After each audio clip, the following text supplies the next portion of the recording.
boa parte dos filhos dos membros do PCC, que é o Partido Comunista Cubano, mora em Miami. É. Tem Ferrari.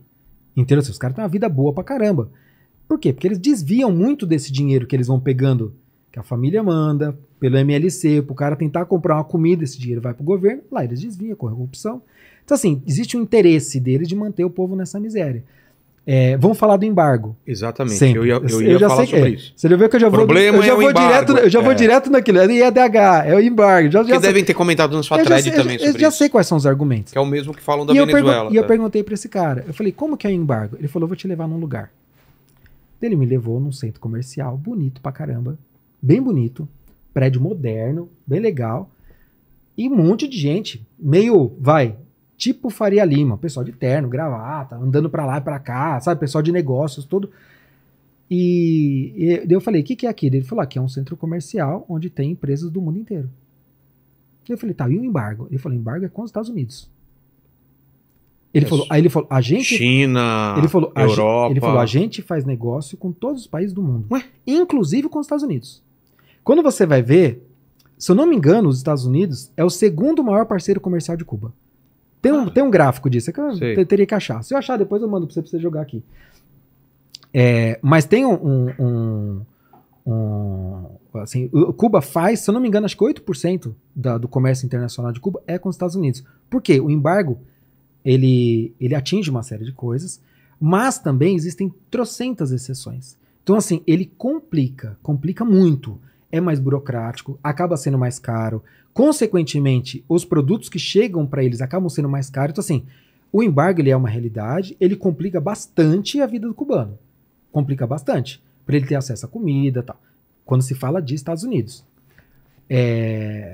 Mas ele não justifica a miséria do povo cubano.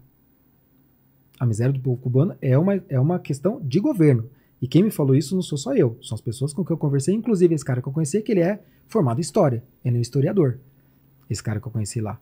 E ele falou assim, não existe dúvida assim, de que o embargo é um problema, que dificulta, que dá trabalho, que as coisas chegam mais caras, tudo isso daí. Por quê? A gente quer comprar Coca-Cola, ou a gente precisa comprar bolacha, seja lá o que for. Dos Estados Unidos, putz, pezinho deles para Miami, meia hora tá lá. Então seria muito mais barato trazer isso direto dos Estados Unidos se tivesse esse comércio. Mas não, eles têm que comprar do México, têm que comprar do Brasil, têm que comprar do Peru, têm que comprar de outros países.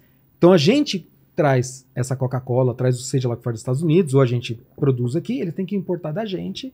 Então assim, é muito mais caro, sendo que os Estados Unidos está ali colado com isso. É muito perto, né? E assim, os Estados Unidos dificulta, de verdade. Só que também existem muitas empresas que se especializaram no comércio internacional Estados Unidos e Cuba.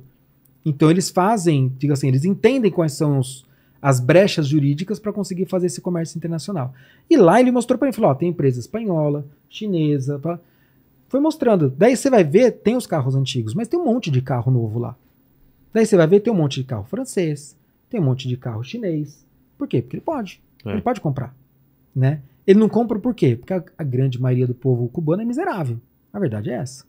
Quem tem esses carros? Funcionários de empresas que estão lá, pessoas influentes do governo, pessoas do próprio partido que tem mais dinheiro e tem condições de comprar. Mas o povo mesmo não. A verdade é essa. O povo mesmo não tem dinheiro para comprar esses carros. Então, o embargo é um problema, mas não é o principal motivo da miséria cubana. Entendeu? E você não vê nenhuma possibilidade de eles mudarem o esquema para capitalismo e cair o... Eu acho que assim, eles estão migrando aos poucos. Eu acho que assim, se eles forem inteligentes, eles vão fazer mais ou menos o que está acontecendo na China. Porque a China, eles tipo mantiveram a parte... Eu obviamente que eu não concordo com o regime socialista comunista. Mantiveram aquele controle pesado do Estado. Politicamente tem um controle muito pesado. Mas tem um incentivo para o empreendedorismo absurdo. Então assim, acaba ficando na mão dos parentes dos políticos, boa parte acaba ficando, mas não só. Porque isso tem um efeito cascata, entendeu? Tem. Tudo bem que os grandes negócios vão ficar para os parentes e amigos dos políticos. Mas um fornecedor X, o fornecedor do fornecedor, você tem um efeito cascata disso. E acaba trazendo um benefício para todo mundo. Então, eu tenho a sensação de que o Cuba está se abrindo mesmo, cada vez mais se abrindo. O fato deles terem liberado a internet é um caminho sem volta. Né? Então, assim, os cubanos com que eu conversei, eles falavam que, assim, antigamente, eles tinham noção do que acontecia fora Cara, de lá. Na época que eu fui, só tinha TV de Cuba e Não, da China. a parte de imprensa é tudo estatal. É? Então, TV, jornal, continua tudo estatal. Mas a internet é livre. Então, o que eles falam? Eles falam que antigamente a informação que eles tinham quando não tinha internet era da mídia estatal ou informação que vinha dos parentes. Então, o parente mandava carta, ligava, ele se falava de alguma maneira e falava, não, olha, aqui tem isso, aqui tem aquilo, papapá, aqui eu posso ir, manda umas fotos com carrão, lá. Fala, pô, quero sair daqui também. Mas eles não tinham profundidade, digamos assim, para entender o que estava acontecendo. Hoje eles falam que eles chamam o noticiário de menticiário.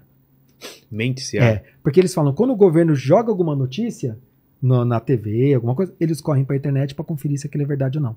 Então, assim, já existem os outros jornalistas livres, digamos assim, que eles, livres mas clandestinos, né? Porque assim, livres porque eles estão colocando isso na internet, mas legalmente isso não pode, né? Então, os vídeos que eu coloquei dessas conversas que eu tive com o cubano, eu borrei, distorci a voz, posso ter até exagerado, entendeu? Pra não ter problema. Mas por quê? Porque o próprio cara falou pra mim, alguns deles falaram, olha, eu tenho um amigo que deu depoimento pra blogueiro, tudo, que no outro dia a polícia tava batendo na porta dele, pedindo satisfação, mandando tirar o vídeo do ar. Meu.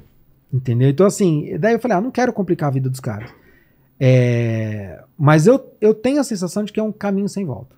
Entendeu? Quando você dá acesso à informação, é um caminho sem volta. Entendeu? Então, assim, ou eles vão ter que restringir de verdade, ou é um caminho sem volta, assim, as exigências do povo, a própria internet livre foi uma exigência do povo. Porque quando o Fidel morreu, ele já tinha dado os primeiros passos para entrar na internet. Mas era muito restrito, muito limitado, muito seletivo ainda. Quando ele morreu, assumiu o irmão dele, Raul. E aí teve muito questionamento na sociedade, falando o seguinte, peraí, vai virar uma monarquia, esse negócio só vai ficar dentro da família Castro, tudo. E aí o Raul que precisou abrir um pouco mais e deu, digamos assim, essa internet livre para evitar que as pessoas ficassem questionando demais o fato de ele ter assumido o governo. Entendi. Só que isso teve talvez por ele muito velhinho, acho que ele não entendeu a importância do que é a internet. De repente ele achou que as pessoas só queriam ficar vendo videozinho engraçado no TikTok, né? Ou de repente não foi bem assessorado para falar, olha, vai dar merda, né? As pessoas vão ter informação, vão se comunicar melhor, que foi o que aconteceu, e aí começou a ter sucessões de manifestações que eles se organizando agora já não é mais o Raul, né? Já tem alguns anos já que é o Miguel Dias-Canel, se não me engano, que é o presidente atual. Mas assim, a internet ela surgiu como uma demanda popular. E agora, assim, as pessoas se organizando, cada vez mais eles vão demandar coisas, né? E eu acho que é um caminho sem volta. Agora, seria muito bom se isso fosse mais rápido, porque o pessoal tá passando fome, né? Exato. O que você viu na casa que você ficou lá? O que o cara... Eles têm medo de falar? Eles falam livremente? Como que é? Assim, as pessoas com quem eu conversei, elas esperavam se sentir à vontade para saber qual que era a minha opinião, esperava eu manifestar minha opinião. Entendi. Entendeu? E por que eu percebi isso, né? E depois até conversando com um deles, ele me explicou. E assim, óbvio que tem gente que vai questionar, vai falar que é mentira e tal, mas eu vi isso de pelo menos 3 pessoas diferentes. Que assim, que cubanos comuns delatam outras pessoas, ou seja, são, digamos assim, infiltrados do governo, né? Então ele não é um contratado do governo infiltrado, mas são pessoas que elas ganham alguma vantagem em delatar alguém que está falando mal do governo. Então um deles falou para mim, falou, se você ligar para a polícia e falar que você foi esfaqueado, falou, vai levar horas para a polícia aparecer aqui, né? Agora, se você ligar para a polícia e falar que tem alguém querendo organizar um motim contra o governo, falou, em 10 minutos a polícia está aqui.